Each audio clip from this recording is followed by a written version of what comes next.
Hey, bass mentality. Here's another explanation of the root note. It is harder to explain it without visuals, but of course you could still understand it. And I mean, you could play music if you couldn't see at all, and we all know of musicians who can't see and are great musicians, but it is a little different to explain it without the visuals. So the first thing though is that there isn't like a single root note. Like I can't say like here's the root note. Like that would be just not make any sense. So I can't just play a note and say it's the root note. The root note is always the center of some sort of relationships. So like probably the best way to first understand it is the root note of a major scale. So the root note is always of something. So I'm going to play a major scale.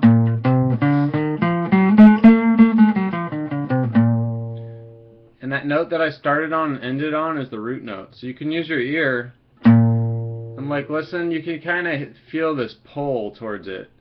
Like just not even, you don't have to look at it, just in your ear you can hear that it kind of, in your mind you should be able to hear what that next note's supposed to sound like.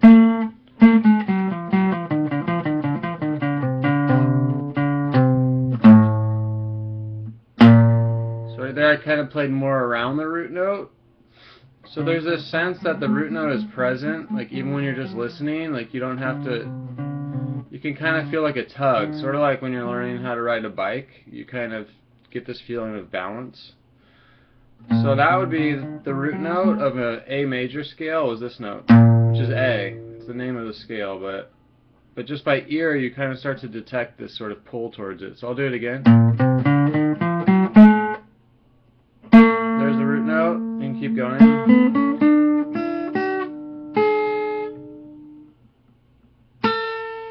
Or I can kind of play around the root note, and you can kind of feel there's this pull towards it.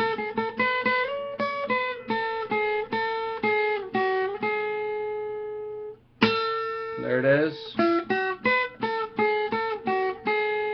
There it is.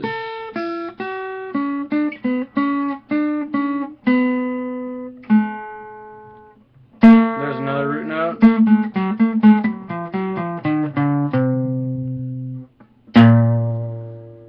But the thing is, that's the root note of an A major scale, which happens to be A. And you can kind of hear this sense of tension towards it. So what I would recommend doing is learn a major scale, like A major, or it doesn't matter, you can learn it for a C major scale. The root note is going to be C in that case, but it's going to have the same feeling. It's going to have kind of that. It's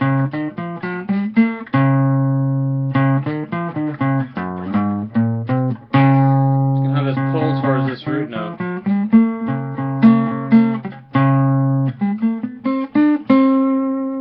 So the root note of a major scale is A, of C major scale is C. If you're playing in the key of F, then the root note would be F.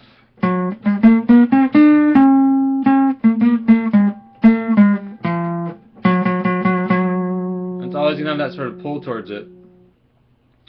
Now the reason why I was saying in the beginning that you can't just say that, I mean first of all you just can't say that there's a root note somewhere on the guitar. So that's why like most people's way they first start to understand and get a sense of the root note is through the major scale, and also all those numbers in that other video, like the 1, the 2, the 1, the 3, the 5. That's actually agreed upon terminology, and it's actually based on like a system where you don't even need to call them 1, 2, 3, 4, 5, 6, 7. You could call them do, re, mi, fa, sol, la, ti, do. And like it's the system that's based on the major scale, but it's not just fully like reduced to the major scale at all. Like there's music that's in minor, there's music that is modal that doesn't use just the major scale like at all, like a lot of jazz songs. But the major scale is the foundation for that, and the concept of the root note is present in the major scale because it's just the first note of the major scale. But it starts to get a little more complicated when you have, like let's say now I'm going to play an A minor scale, and first I'd recommend just learning those major scales and gain a feel for what it feels like to play the root note of the major scale, but then you could also have root note of a minor scale. So here's an A minor scale. And there's also a feeling of sort of a pull towards that root note. And the same thing could be said for any of the modes. But the thing is, it's also like it's not just the scale that's going to give that feeling of pull towards a root note. It also has to do with what's happening in the song. So like if I was playing an A minor scale like this, and someone came along and was playing A minor in the background, every time I play A minor, every time I play the note A, it would have a feeling of being the root note. But let's say someone came along and started playing C major, the chord C major in the background. Well, there would still kind of be the feeling of the root note being on A. If I'd set up the song, like if I'd used A minor a lot throughout the song. But if someone came along and started playing F, which is a common thing to do, it would start to kind of break down if they started playing C and F a ton of times in a row, like C major. The feeling of A being the root note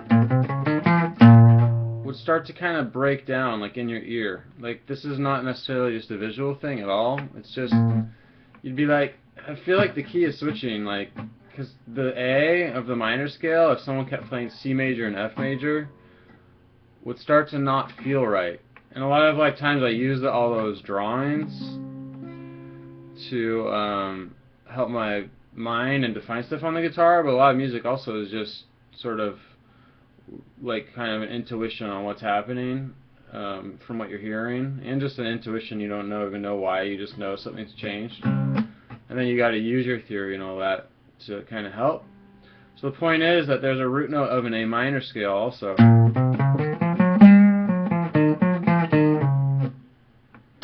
There it is. But that it's not like it's some absolute thing. Like if you're playing in an A minor scale, and someone started playing C major and F major, which would work well with that scale, but they stopped playing A minor chords altogether for like a minute, this, as the root note, would start to fade, and actually what would happen is the note C in that scale would start to feel like the root note. So the root note depends on the context, is what I'm saying. So again, what I would do is learn your major scale, A major scale of any kind, and get a feel for finding that root note there, because that's the easiest case. There's a root note.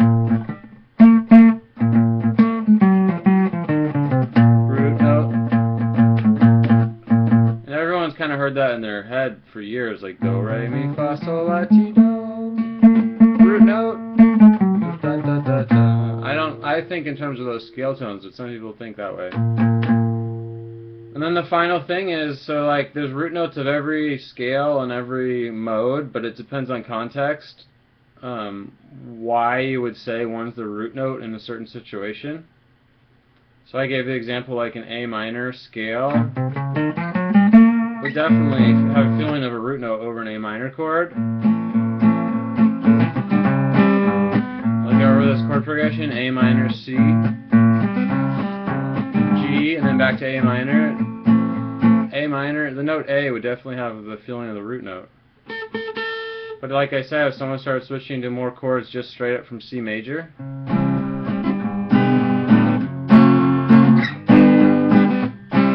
stop playing A minor altogether for a long time, the root note, the feeling of the root note being A would just start to change to C. You'd be like, oh, you'd be like, okay, we changed from A minor to C, so my new root note is C, it's not A anymore. And that has to do with the relationship between C major and A minor, because they actually use the same notes. And the same thing with a lot of modes, they actually will use the same notes as the modes are basically emphasizing different notes in the major scale. Then the last thing too is you can also kind of think about root notes just as little chord shapes, or if you're a bass player, of arpeggios. So that's why I was doing that 1-3-5 thing. And actually arpeggios are just part of a larger scale, but because arpeggios are so common, a lot of times you don't necessarily think of the whole scale. Like when I'm doing this.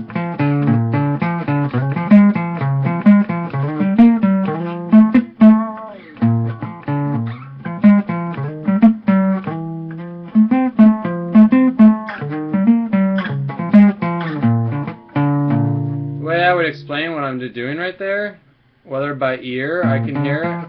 Oh, there's an arpeggio. Even without looking, like I don't have to see what I'm doing here. Be like, oh, it sounds like there's something common, so I'll do it again.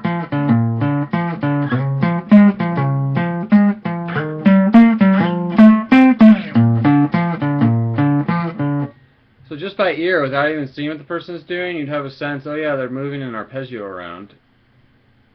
And then you could think, well, what arpeggio are they moving around? Well, does it sound major or minor? It doesn't sound minor, so it definitely sounds like a major arpeggio, and it sounds like the basic one. So then if you wanted to learn it and explain it and move it around on your instrument and just be able to understand what's happening, then you would ask, well, what arpeggios were there? It sounded like a major arpeggios, but which exact major arpeggios are those? So then you could play along, figure it out by ear, and be like, oh, that's A. Or you could look at the person playing it and figure out what note it is on the instrument. So here's A. And you could be like, oh, the root note of that arpeggio was A, because of where I'm playing it on the instrument. And I don't have absolute pitch or perfect pitch, so I can't just hear a note and know that it's A. I kind of sometimes, from playing for a long time now, have kind of a feeling of that sometimes. Like I know sort of vaguely what the note is, which maybe is a tiny bit of perfect pitch, but like I can't just be like, oh, that's A. But like a lot of times I can kind of tell, like on some weird level, what something is and just find it, but it's sort of unconscious. Like I can't, it's not in my conscious mind. So for me, if I heard that, I'd have to look at the instrument or pick up my instrument and play along by ear to figure out what was happening. But the question would be the same, like what's the root note of that? It'd be, I'd have to figure this note out by ear or look at the instrument, and this would be A. So this is the root note of this single arpeggio. But then when it moves, the root note changes. The reference for this whole pattern is in a new spot. So the root note now would be C. And then I went to the 10th fret. And then the 12th fret. So the 10th fret would be D. And then the 12th fret is E.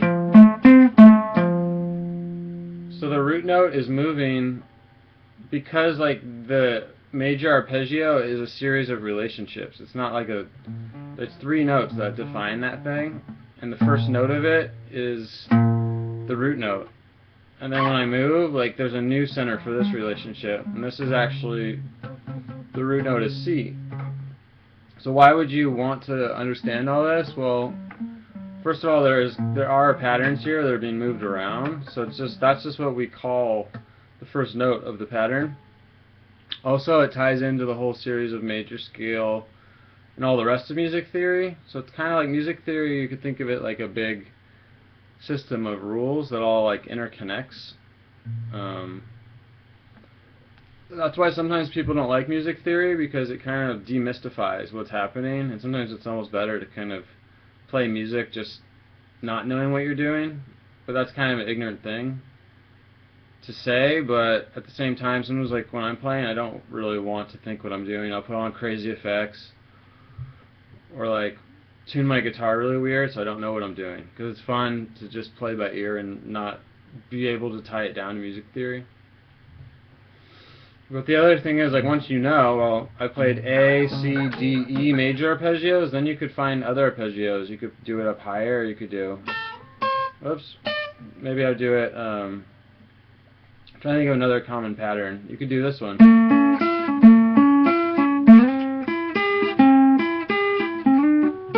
Maybe I do E right. So how did I know to do this? Now I'll put it in a different spot. So how did I just know to do that?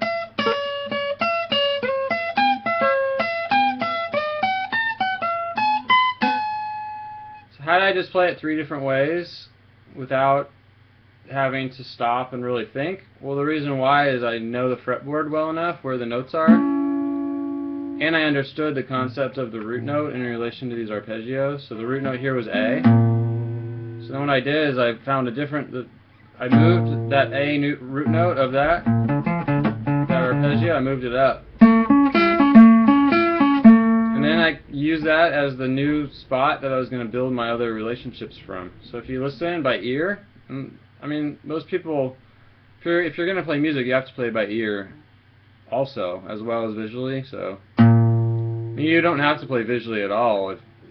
I mean, music ultimately about your ear, but it helps to do some visualization. And I'm sure musicians who are actually blind are still like visualizing their instrument physically in some sense. So like, it would be ridiculous to think they don't have some visualization in their mind of their instrument. But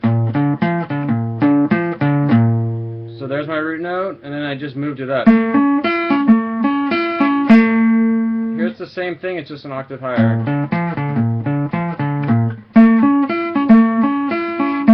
Or that's the same arpeggio on a single string up higher. So what allows you to do all that stuff is understanding the root note, and then not only the root note, but like, alright, there are my root notes there, and then I'm going to build my relationships to get the rest of that arpeggio, because it's relationships to a root note. In this case, the root note was A. So there it's 1, 3, 5, because I wanted a major arpeggio. So 1, 3, 5, that's what a major arpeggio is. And then,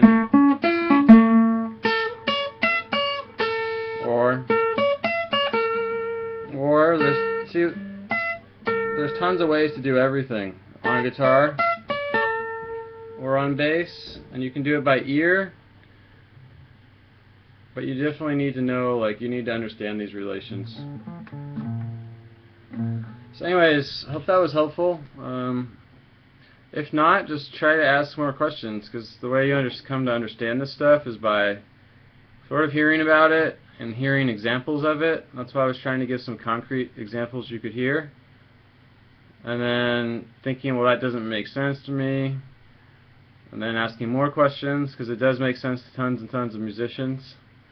And every musician who I've ever met who knows what they're doing understands music theory, and they might not understand all the terminology for it, but they get the concepts. Like, to some degree, what I'm saying is sometimes it's a little bit intuitive, because they haven't like gone to music school and couldn't explain everything. Like for me, I don't know all the names of the modes. Like, I used to know them, but I don't play jazz music, so I don't know the names of the modes. Like, it's not important to me, but I do use the modes when I make up songs, but I use them in small amounts.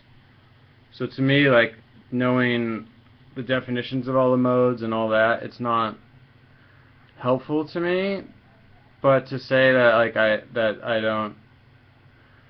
don't understand like what the modes are, and I know that knowledge is there, if I want to get into a certain type of jazz and they're using like Dorian mode a lot, then I would start studying it. So I know it's waiting there. It's kind of like it's still part of the music theory system I'm using myself, but I don't use that little niche part of it that much, even though it's just as real as the other parts I'm using, because it's part of the same system. I just don't need it. So the stuff you definitely do need, though, is major scale, minor scale, pentatonic scales, major, minor arpeggios, stuff like that. It's super common. That just kind of is everywhere. It's the foundation for like all the songs you're hearing for the most part, unless you listen to metal. Sometimes doesn't follow rules the normal rules. Like, they're still using a lot of the same shapes. And then every genre kind of has its little niche, but I mean, even metal is using minor arpeggios and scales everywhere. So anyways, hope that was helpful. Okay, bye.